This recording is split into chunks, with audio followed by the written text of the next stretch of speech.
Baik, Ibu akan menjelaskan tentang ikatan kimia.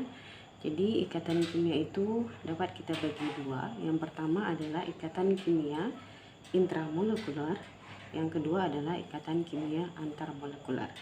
Ikatan kimia intramolekular yaitu ikatan kimia yang terjadi antar atom di dalam molekul. Sedangkan ikatan kimia antarmolekular yaitu ikatan yang terjadi antar molekul.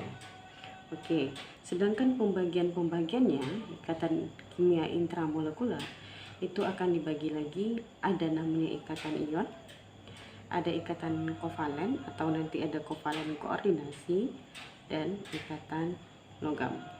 Sedangkan ikatan kimia antarmolekular atau antar molekul itu dibagi lagi, ada gaya van der Waals, dan gaya van der Waals ini terbagi lagi menjadi yaitu gaya yang terjadi antara molekul nonpolar dan nonpolar atau yang dikenal dengan gaya dispersi London. Berikutnya yaitu gaya atau ikatan yang terjadi antara molekul nonpolar dan molekul polar. Dan yang ketiga yaitu ikatan yang terjadi antara molekul polar dengan molekul polar. Kemudian yang kedua, bagian dari ikatan kimia antarmolekular yaitu ikatan hidrogen.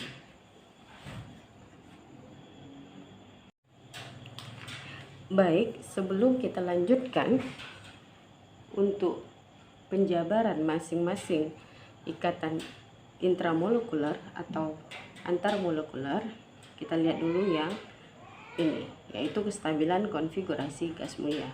Kenapa kestabilan konfigurasi gas mulia ini perlu kita pelajari? Karena tujuan atom untuk berikatan itu adalah supaya dia stabil konfigurasinya seperti gas mulia. Oleh karena itu, kita perhatikan dulu konfigurasi gas mulia. Ini ada konfigurasi Bohr dan ini adalah konfigurasi mekanika kuantum atau subkulit. Perhatikan, di sini gas mulia itu helium, neon, argon, krypton, xenon, dan radon. Konfigurasinya, kalau kita lihat ini dengan kulit, itu elektron valensinya akan ketemu angka 2 atau elektron valensinya 2 dan 8. Ya. Sehingga apabila elektron valensinya 2 itu dikatakan duplet stabilnya. Sedangkan apabila elektron valensinya 8 itu dikatakan oktet, ya, stabilnya.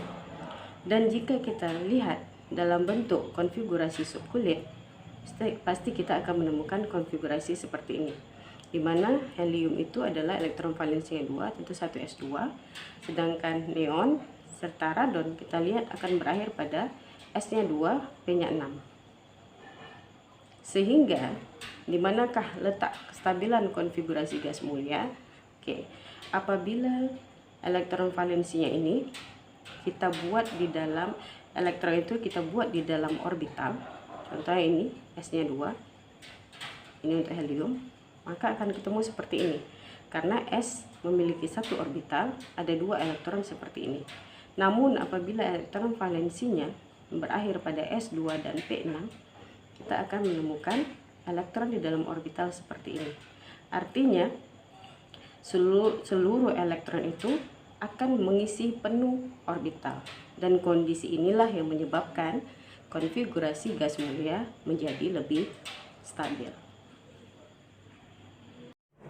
Sekarang kita akan lanjutkan dengan ikatan ion, dan ini adalah contoh senyawa ion dalam kehidupan sehari-hari. Oke, kita akan lihat pembagian dari ikatan kimia. Yang pertama sekali kita lihat dulu yaitu ikatan intramolekular, dan lebih tepatnya di sini adalah penjelasan untuk ikatan ion terlebih dahulu. Ikatan ion itu terjadi karena adanya transfer elektron. Artinya ada yang melepaskan elektron dan ada yang menerima elektron, ya. Untuk unsur logam itu akan melepaskan elektron, ya, sehingga nanti yang akan menerima elektron adalah untuk unsur-unsur non logam. Di sini Ibu buatkan catatan untuk golongan 1A hingga 3A ini cenderung logam atau cenderung untuk melepaskan elektron.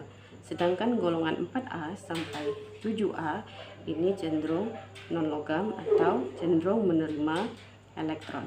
Contoh dari senyawa yang berikatan ion atau mungkin disebut dengan contoh senyawa ion itu adalah NaCl, kemudian ada Kf, ada MgS, ada Al2O3. Dimana kalau misalnya kita pilah satu persatu, Na ini merupakan logam golongan 1A, Cl merupakan non logam golongan 7A. Kemudian kalau kita lihat K dengan F, K ini juga golongan 1A yaitu logam, F ini juga golongan 7A berarti non logam. Setelah terjadi ikatan, maka ikatannya atau prosesnya adalah ikatan ion. Begitu juga untuk Mg dengan S, Mg ini adalah golongan 2A logam, S golongan 6A berarti non logam.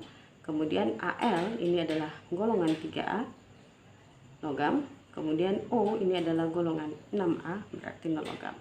Dan apabila atau mungkin seperti Ibu katakan tadi, apabila logam dengan non logam berikatan, maka yang terjadi adalah ikatan ion dan senyawanya yang terbentuk berupa senyawa ion. Oke, Ibu akan buatkan contoh soal untuk ikatan ion. Jadi di sini ada 3 soal. Ada Ca dengan Cl, ada Mg dengan S, dan Al dengan O. Dan di sini ada catatan untuk konfigurasi gas mulia dengan bor atau kulit untuk memudahkan, ya. Oke, kita mulai dulu yang pertama yaitu Ca, nomor atom 20. Pertama sekali kita buat dulu konfigurasinya dengan cara kulit yaitu 2 8 8 2. Kemudian Cl, nomor atomnya 17, konfigurasinya adalah 2 8 7. Kemudian kita lihat ke konfigurasi gas mulia. Jadi sebelum proses berikatan gitu ya, unsur-unsur tersebut akan ada yang melepaskan elektron ataupun menerima elektron. Tujuannya adalah supaya konfigurasinya stabil seperti gas mulia. Jadi di sini ada gas mulia dan kita lihat yang pertama adalah Ca dengan nomor atom 20. Maka yang akan ditiru oleh Ca itu adalah gas mulia yang lebih dekat, yaitu argon 288. Jika konfigurasi gas mulia adalah 288 sedangkan pada Ca itu adalah 2882, maka Ca supaya seperti gas mulia dia harus melepaskan 2 elektronnya. Apabila elektron dilepaskan, ingat elektron bermuatan negatif, maka Ca akan menjadi bermuatan positif karena yang negatifnya sudah dikeluarkan. Sehingga konfigurasinya tentu akan berubah menjadi konfigurasi argon yaitu 288. Oke, pindah lagi ke Cl. Cl konfigurasinya adalah 287, nomor atomnya 17. Dan gas mulia yang akan diikuti oleh Cl itu juga argon yang terdekat. Artinya dia akan mengikuti oktet juga. Kita lihat elektronvalensinya 8. Sehingga kalau di sini baru 287, maka Cl akan membutuhkan 1 elektron supaya menjadi 8. Nah, karena itu yang awalnya adalah Cl karena sudah ditambahkan elektron atau partikel bermuatan negatif, maka Cl-nya berubah menjadi Cl-. Oke. Sehingga kalau kita buatkan senyawa yang akan terbentuk antara Ca dengan Cl, itu kita turunkan ion-ionnya yaitu Ca2+ dengan Cl-, ya. Untuk membuat senyawanya kita tinggal tukarkan antara ion positif dan negatifnya. Artinya yang 2 ini akan pindah ke Cl2+, sedangkan yang -1 itu pindah ke Cl, sehingga terbentuklah Ca. Ini 1 berarti nggak perlu kita tulis, Cl2. 2 ini dari mana? Karena tadi ion 2+ dari Ca. Jadi seperti inilah kira-kira senyawa ion yang akan terbentuk antara Ca dengan Cl. Oke, kita lihat contoh yang kedua, yaitu Mg dengan S sama dengan yang di atas. Kita buat dulu konfigurasinya, itu Mg 12, konfigurasinya 282. Kemudian S kita buat konfigurasinya di nomor atom 16, berarti 286 ya. Kalau kita lihat Mg ini akan lebih mendekati ke neon ya, lebih mendekati neon dengan nomor atom 10. Atau kalau misalnya kita gunakan logika saja gitu ya, 282 supaya dia oktet gitu ya, supaya dia oktet, dia akan lebih mudah melepaskan 2 elektron dibandingkan harus menambahkan 6 elektron. Sehingga Mg ini tentu akan melepaskan 2 elektron dan menjadi ion Mg12. Ini konfigurasinya akan berubah menjadi 28 seperti neon atau oktet. Kemudian kita lihat lagi ya S. Ini 286. Nomor atomnya 16. Itu akan mendekati atau yang akan ditirunya adalah konfigurasi dari argon. 288 dengan nomor atom 18. Atau kalau misalnya kita gunakan logika 286 ini, itu akan lebih mudah, supaya oktat akan lebih mudah menambahkan 2 elektron dibandingkan harus melepaskan 6 elektron ya. Jadi kalau dia lebih mudah menambahkan 2 elektron, kita tambahkan 2 elektron, maka S tadi akan berubah menjadi S2-. Penggabungan antara Mg 2+ dengan S2-, perhatikan ini muatannya sama-sama 2, cuma yang satu adalah bermuatan positif, yang satu negatif, maka ya ini akan saling meniadakan, terbentuklah MgS. Artinya kita tidak perlu menuliskan Mg2S2. Kenapa? Karena muatannya sama. Jadi jawabannya adalah MgS. Dan untuk contoh ketiga, ini Al dengan O sama, kita buat dulu konfigurasinya. Al nomor atom 13, T283, sedangkan O nomor atomnya 8, 26. Oke, kita lihat Al 283, maka dia akan lebih dekat dengan neon. Atau kalau kita gunakan logika tadi, di sini ada 3, dia akan lebih mudah melepaskan 3 elektron supaya oktet dibandingkan harus menambah 5 elektron.